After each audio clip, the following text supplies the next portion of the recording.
வாழ்க்கை என்பது ஓர் பயணம். அந்த பயணத்தில் ஒவ்வொரு அனுபவமும் நம்மை சற்று மாற்றுகிறது. சில அனுபவங்கள் நம்மை சிந்திக்க வைக்கின்றன, சில அனுபவங்கள் நம்மை காயப்படுத்துகின்றன. ஆனால் ஒவ்வொன்றும் நம்மை வளர செய்கிறது. உண்மையான வளர்ச்சி என்பது உடலில் அல்ல, மனதில், சிந்தனையில், நம்பிக்கையில் நிகழும் மாற்றம்தான். இன்று அந்த வளர்ச்சியின் பாதையை பற்றி பேசப்போகிறோம். நமக்குள் இருக்கும் சக்தியை உணர்த்தும் 4 அழகான கதைகள். ஒரு கிராமத்தில் ஒரு களிமண் குடம் இருந்தது. அது தண்ணீர் நிரப்பி தினமும் வேலைக்கு சென்றது. அதற்கு பக்கத்தில் இருந்த மற்ற குடம் தன்னை பற்றி மிகவும் பெருமையாக பேசிக்கொண்டே இருந்தது. நான் எப்பொழுதும் பூர்ணமாக இருக்கிறேன், எனக்குள் ஒரு விரிசலும் இல்லை. ஆனால் அந்த களிமண் குடம் மட்டும் சோகமாக இருந்தது. அந்த களிமண் குடத்தில் சிறிய விரிசல் இருந்தது. ஒவ்வொரு நாளும் தண்ணீர் எடுத்து செல்லும்போது அது பாதியிலேயே தண்ணீர் சிந்திவிடும். ஒரு நாள் தன்னுடைய உரிமையாளரை பார்த்து கேட்டது, என்னை மாற்றிவிடுங்கள், நான் பயனற்றவன். அப்போது அந்த மனிதர் சிரித்தார்.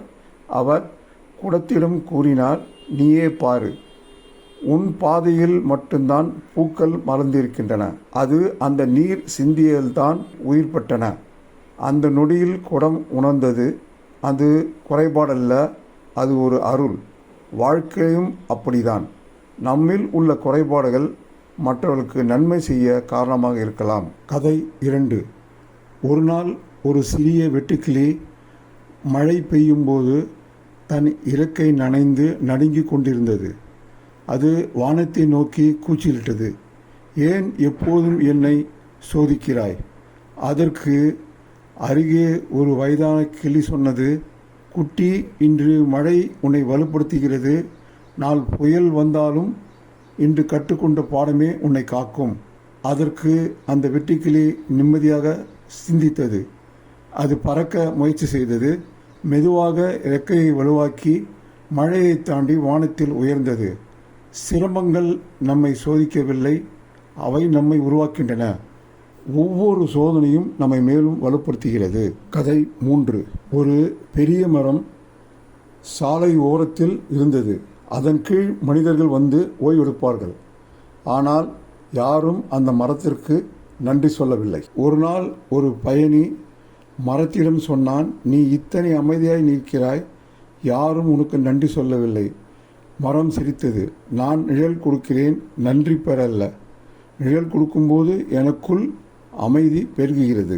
அந்த ஒரு பதில் வாழ்க்கையை உண்மையை சொல்கிறது. நீ மற்றவருக்கு செய்த நன்மை அவரை மாற்றாமல் போகலாம், ஆனால் அது உன்னை உயர்த்தும். கதை 4. ஒரு இளைஞன் மலை ஏறப்போனான். மலையின் உச்சி மிகவும் உயரமாக இருந்தது. அவன் பாதியிலேயே சோர்ந்து விட்டான். நம்மளால் முடியாது என்று நினைத்தான். அப்போது ஒரு வயதான துறவி சொன்னார், மலையை ஒரு நாளில் அடைய வேண்டியதில்லை, ஒரு அடியை மட்டுமே கவனிக்க. ஒவ்வொரு அடியுமே உன்னை உச்சிக்கு கொண்டு செல்லும். அவன் அப்படியே செய்தான். நாட்கள் கலந்தன. மலையின் உச்சி அடைந்தபோது அவன் கண்ணீர் விட்டான். அப்போதுதான் அவன் உணர்ந்தான், வெற்றி என்பது ஓர் ஒற்றை அடியிலிருந்து தொடங்கும் பயணமாகும். நம் வாழ்க்கையிலும் இதே பாடங்கள் பொருந்துகின்றன. குறைபாடுகளை வெறுக்காமல் அவற்றிலிருந்து வளர்ச்சியை கற்றுக்கொள்ளுங்கள். சிரமங்களை கண்டு பயப்படாமல் அவை நம்மை வலுப்படுத்தும் என்று நம்புங்கள்.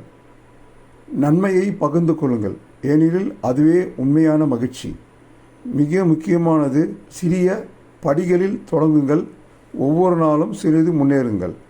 இதுவே செல்ஃப் குரோத். இந்த கதை உங்களுக்கு பிடித்திருந்தால் லைக் பண்ணுங்கள், ஷேர் பண்ணுங்கள், சப்ஸ்கிரைப் பண்ணுங்கள். நன்றி.